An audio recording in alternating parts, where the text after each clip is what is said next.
Welcome back to another episode of Steven's Garage 216. Sorry for the voice, sorry for the hose. Just real quick, not a woe is me. Just getting over, I caught the Rona. It happens. I think it's going to happen to a lot of us. If it hasn't happened to you yet, take your precautions, do what you got to do, whatever you know is right for you.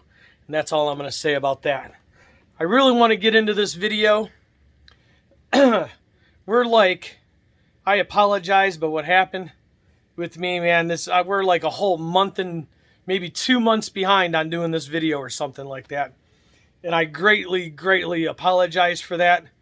Real quick, I do want to brag to you guys in this video right off the rip.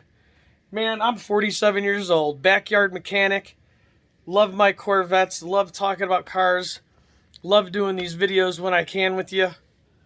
I got my first Lego set. It's got 2 Corvettes in it. And I want to brag that I built my first Lego car. Almost done with it. And I got a C8 R Racing Corvette. It was the first car to put together in this kit that I got from Lego. Well, not from Lego, for Christmas. It was a gift, way out of left field, man, and I am enjoying it.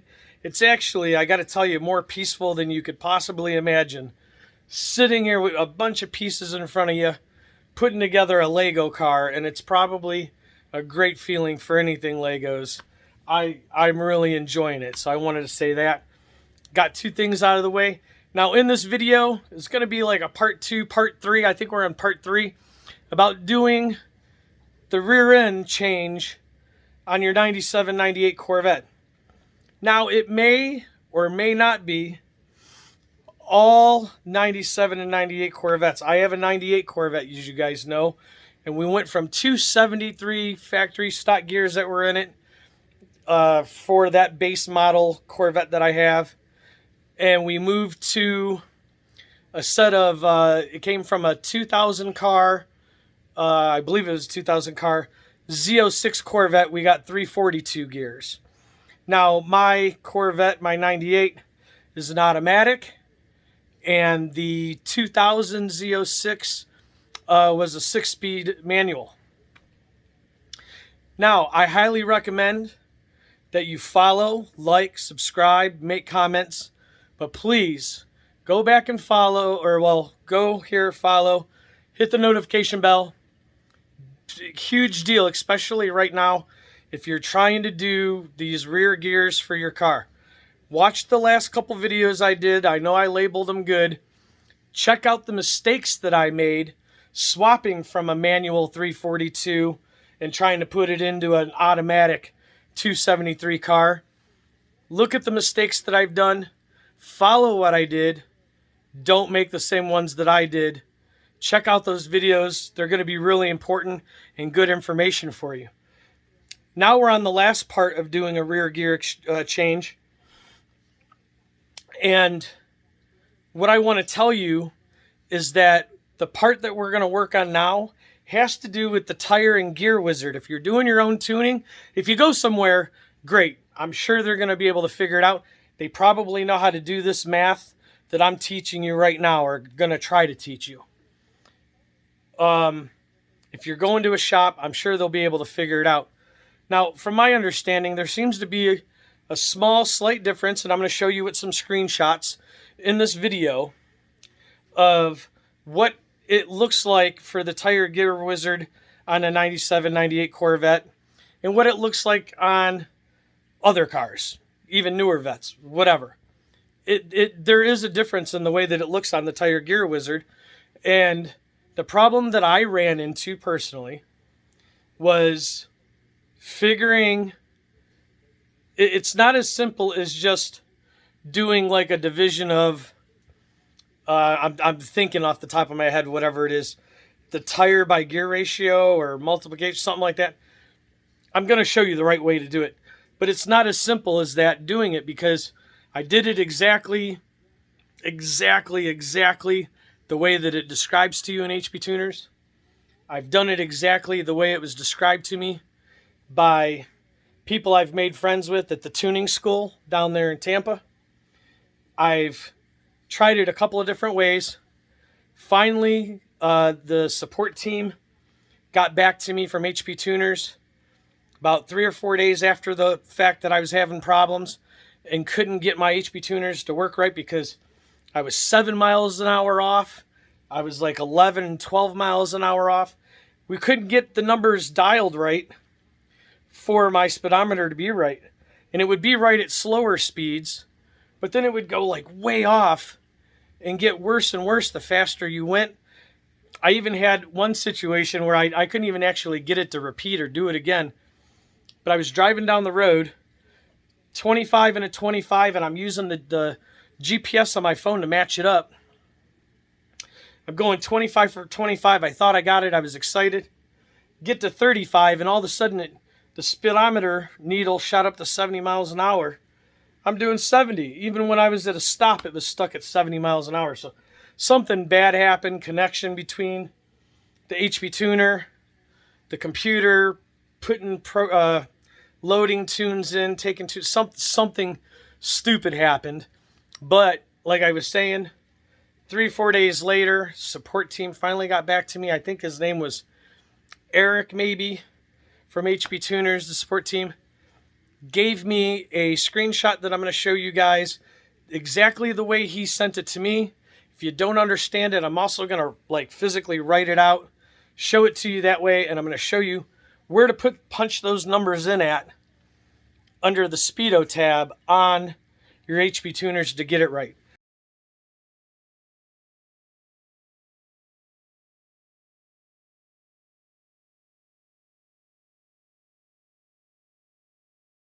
Again, I want to stress this. This may not be for everybody or work for everybody. It should work for everybody. The problem that I had with just using the Tire Gear Wizard, I was not able to get an actual dialed in number and just hit OK and let it program and do what it needed to do to the transmission on its own. Another problem that I had, I want to describe to you real quick while I'm thinking about it at the top of my head, is it wouldn't shift. Sometimes it just did not want to shift.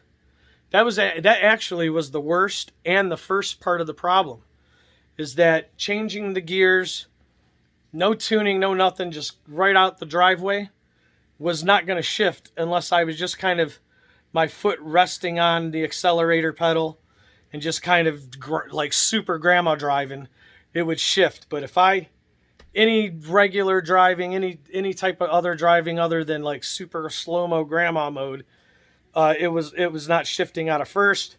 It was banging on the rev limiter if I really tried to get on it. Horrible, horrible situation. So, how do we fix this problem on 97, 98 Corvette if you have one? What do you do with your HP tuners? What do you do with getting it set up properly? Well, let's get into that right now. Sorry for the long intro, long talk. I'm going to take a few breaths here. You're going to do what you need to do.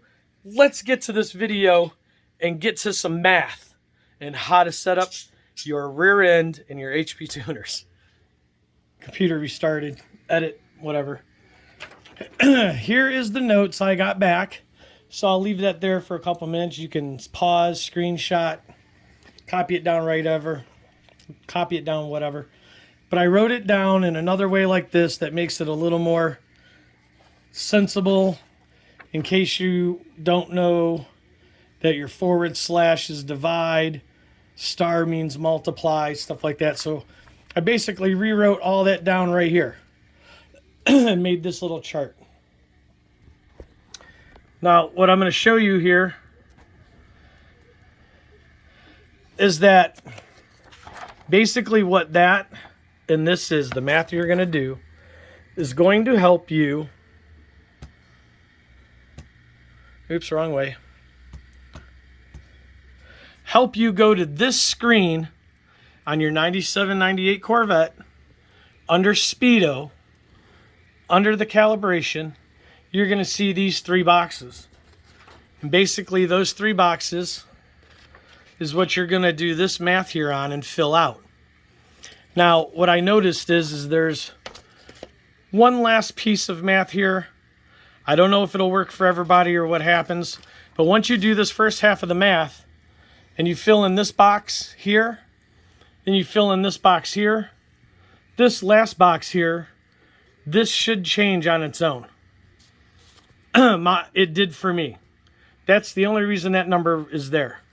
When I do all this math that I have written down here as I show you, I actually got a little bit different of a number than that. But when it automatically filled it in, what the computer did, the HP Tuners did on its own, it actually changed that number within like maybe 2% of the number that you get when you do the math. But as we do this real quick, I'm going to show you, because there was a couple of different things that I did to actually get it dead nuts on to what the GPS on my phone said, the GPS in the car, you know, on my radio. Everything was exactly, it took a couple of little tweakings of certain things to get it to be exactly dead on. I've talked to police officers on this.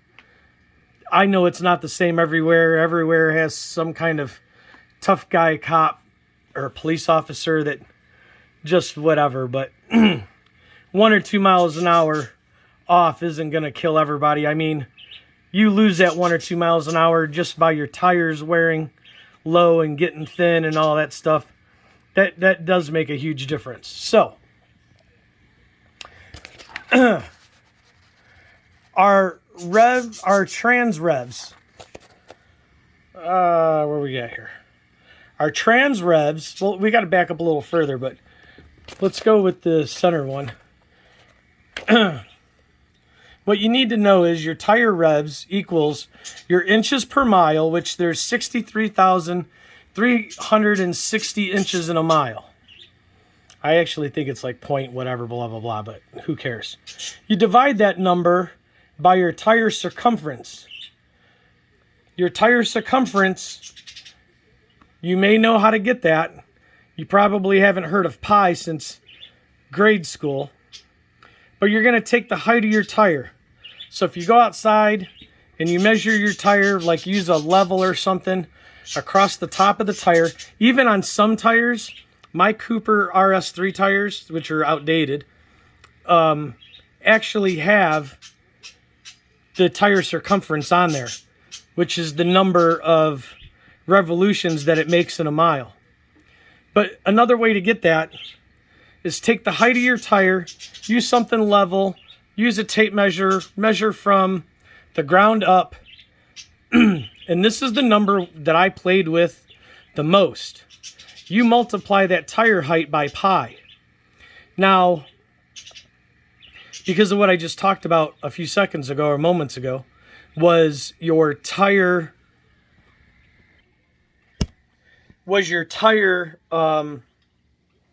height and tread wear and stuff like that.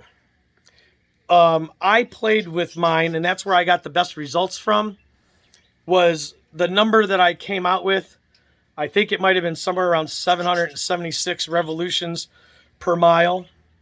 I actually played with that number up and down 1 inch, give or take, to finally dial in and, like I said, get the GPS on the phone, the car radio, and my speedometer dead on. And the more closer that I got with it being dead on, the more I got those numbers incorrect on HP Tuners, the more that my shifting was better, good timing on the shifting, and other than going into the transmission tune itself and me playing with a couple of things that I've learned on some of the other YouTube guys that do tuning on here, learned a couple of little tricks from them, stiffening this up, softening that up, made all the difference in the world. But just doing this math right here, how I'm showing you, we're going to get right back into it, will really change a lot once those numbers are dialed in and you have the speedometer actually going, it helps with the shifting of the transmission, and you'll get really damn close. And then again, you can check out some of the other guys and how they softened and tightened and timing of the transmission. But honestly, seriously, I'm not a professional, I'm not anything, but I figured it out on my own, just going through, picking and choosing a couple of things from the other tuners on here on YouTube that are trying to show you guys some stuff, picking and choosing a couple of things, and just reading the description in your HP tuners is pretty damn self-explanatory. Let's get back on this math. So, last time, changing this tire height, multiplying it by pi, you can even change it by like 0.5 for your tire height. So if you got, let's say that your tire comes out 27 inches, and you put all these numbers in as I'm showing you here, and you're off by, say, only 2 miles an hour, but you want to get it tighter. You want to get it more exact on. Take your tire height, let's say it was 27. Let's go to 27 and a quarter. Let's go to maybe 27 and a half. Maybe let's go down. Let's go to 26 and a half, 26 and 3/4. And then multiply it by pi so that you have your tire circumference. Once you have that in, once you have those numbers in, you got them together, you can put them in this box here. Now you want to get your trans revolutions, which we have here at the bottom of the page. And your trans revolutions are going to be your tire revolutions per mile multiplied by your gear ratio. That gives you that number there. And that will work here. No, or here. And then you multiply that by your VSS pulse per. But like I said, that last box, like mine, when you put a number in, you'll notice that it's going to adjust on its own. So let's say, for example, I don't remember what it was, but let's say, for example, what is this stupid box giving me? Let's say that the number or answer that I got for this box, or this box, whatever, let's say that this one is the one that you want to get the most on. And after you only need 4 decimal places, 4 places after the decimal. Once I put this number in, let's say that it was like 30,980 or something like that. It actually self-adjusted to that number on its own. It did it all on its own. And then you'll notice when that happens, so then you'll be done, right? And then you'll end up saving your work. Let me show this one last time. I just want to show this one last time. This is the tab, speedo, calibration in your HP tuners. Again, for 97, 98 Corvette, which is where I had the problem. And I'm just showing you guys this here. This is the math. This is the way they wrote it out exactly to me from, I believe, Eric at the support at HP Tuners. So good work. Good work with HP Tuners. Good work with the tuning school. Everybody working together and getting this problem figured out. Which, again, I keep stressing, I can't say it's going to happen to everybody with a 97, 98 Corvette. I really think it had to do with if you had that very first generation LS computer that came in those 97, 98 Vettes. There is a way you can look up, I'm sure you all can Google it. From my understanding, there's a way that you can figure out the number of your computer and where at on the assembly line it was, and it'll tell you, if you do the Google search, if you were pre this number or post that number or whatever, it'll tell you and then you'll find out if you'll have this problem or not. But I wanted to give you guys the math. I wanted you to see this equation the way they wrote it to me, the way that I deciphered it on this piece of paper here. I wanted you guys to see how that worked out. And then, again, you might have a 98 or even 99 and up where your screen is going to look more like this, which will make it a lot easier, and it'll change everything for you and be more dead on what you need and want. It's just a matter of that when I open my HP tuners for my 98 Corvette, this is all I get. You have to do the math yourself. And this spot here is where you put the new number. So this is 782.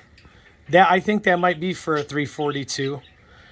And then it goes there. So when I had 273s in there, I think this number was only like a 470 something. Man, I can't remember. But basically, when you do your tire height divided by gear ratio, that number is what you put here. You hit the adjust, and it's supposed to do it all for you. I did not get it that lucky or that easy. It did not happen for me that way. So it took about a week or so to figure it out. Let's get this backed up a little bit. So right in my face. I'm sure you guys don't want to be looking at me that closely. So let's open up HP Tuners real quick, because I want to show you the numbers that I have.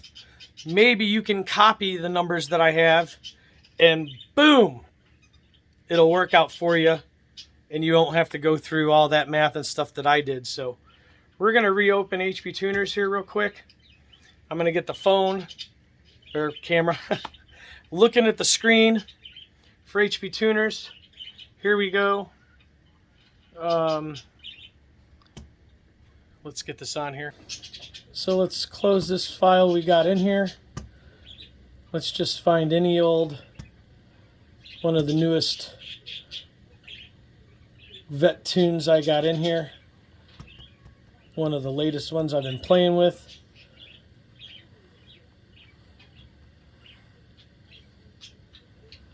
Ah, here we go. This is actually this guy, Evan.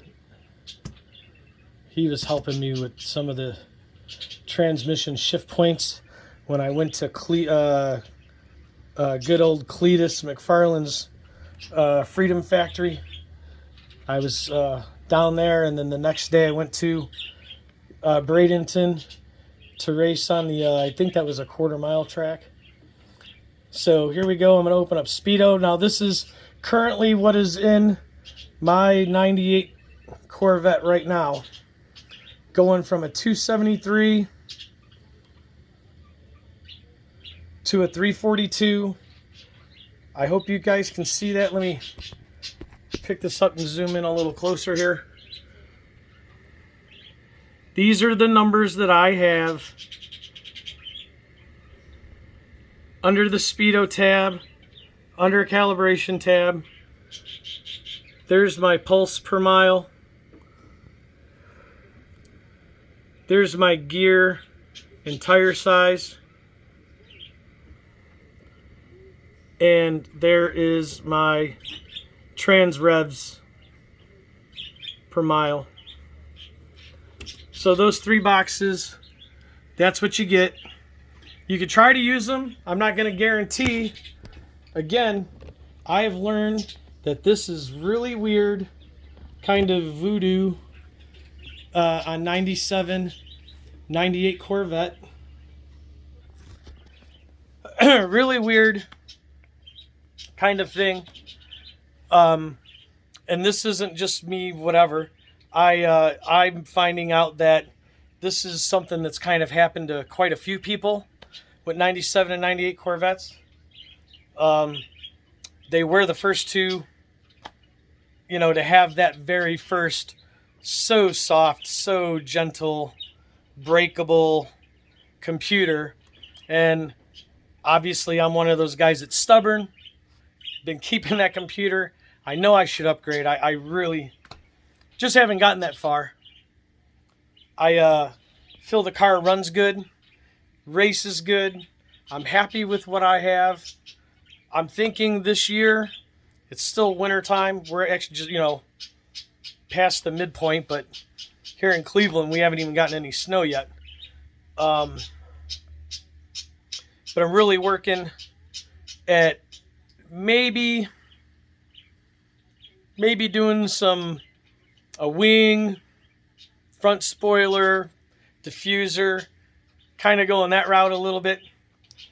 But I want to figure out a way to do it to where I'm not tearing up the body of the car, because I'm not sure if I'm going to like it, but I would like to show that there's some ways to mount or do or customize some stuff with it.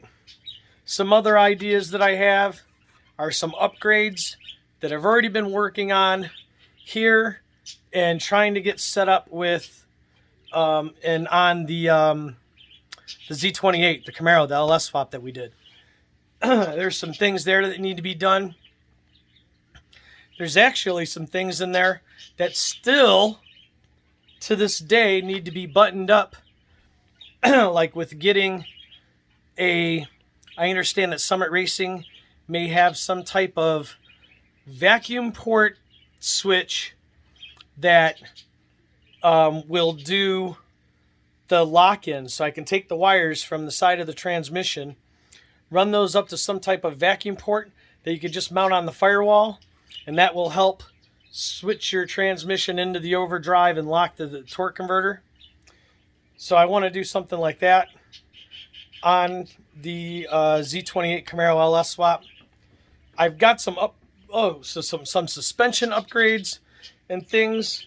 There's a lot coming to the channel. I can't promise right now or anything, but I was glad that I got this video done and it's posted for you guys. Thank you, thank you, thank you so much for all the support and hanging out. And the last, I think maybe 50, 60 follows, subscribers, people that are interested in what I'm doing. Just over the last month and a half of me being sick and not even posting anything or doing anything, it's amazing.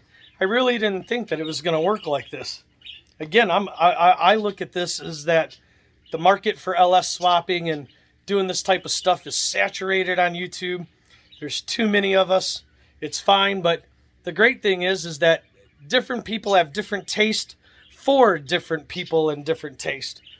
So you're all probably happy with something that I'm doing, maybe the silly way that I am, or the silly way I explain things, or the technical side that other guys do that are more involved and deep into it and stuff like that.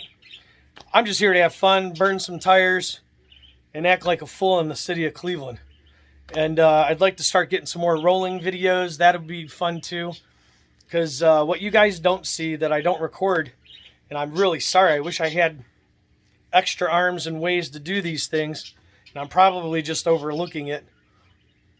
But I act like a fool sometimes in my car, driving around the city of Cleveland, doing what I'm doing, going to friends' shops and this, that, and the other. One other update. If you've made it this far into the video,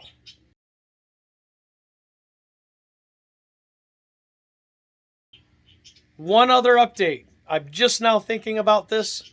I'm going to post a picture in here. One other update I want to give you guys is we have another Corvette on the channel. Now, the sad part is you guys know that my best friend Jamie had moved to Florida and he has the car. We went down there to visit with him. I literally got home within a week of being home from being down in Florida and visiting with him after him moving down there.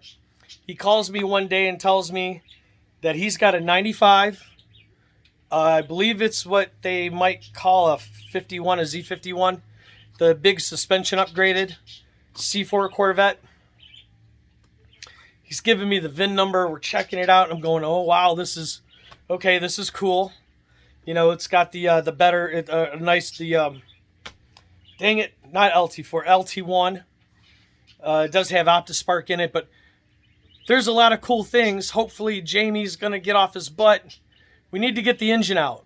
So I bought the car for $1,000. We're going to get the engine out. We're going to 30 over it. We're going to put an LT4 hot cam in it. Jamie's going to be a part of the channel a little bit while he gets some of these things done on the C4. And then we'll have to make a video taking the trailer, heading back to Florida, go pick that sucker up, get it back here to the driveway, start doing our own customizing and stuff on it. I'm really excited about this. I got to tell you, it's Jamie. I've known him for 30 plus years. I don't know how good of a job he's going to do making some videos for us to post and check in on his ass. Because all the videos and pictures that he sends, we're going to start using those for the bonus footage of all the videos that I start putting out. So let's hope the best from Jamie and what he sends us and how everything looks. This video's going a little winded. I'm getting winded. We'll talk about this again soon. Let's look forward to the next video where I'm going to talk a little bit more about the suspension upgrades that I got for the 2017 Sierra. We're going to talk a little bit more about the C4 Corvette that we have down in Florida. And which, by the way, last thing about that, it's my favorite combination of colors for a C4. It is the hunter green with the black and tan interior, and I can't wait to show you guys pictures in the next video. Let's get out of here. Let's go have fun. Let's go enjoy the day. Maybe you got other YouTubers you want to watch and see and get to their videos too. Let's get outside. Let's get some fun. Let's get some air. Thank you for watching another video. Steven's Garage 216. I hope you guys enjoyed. See you next time.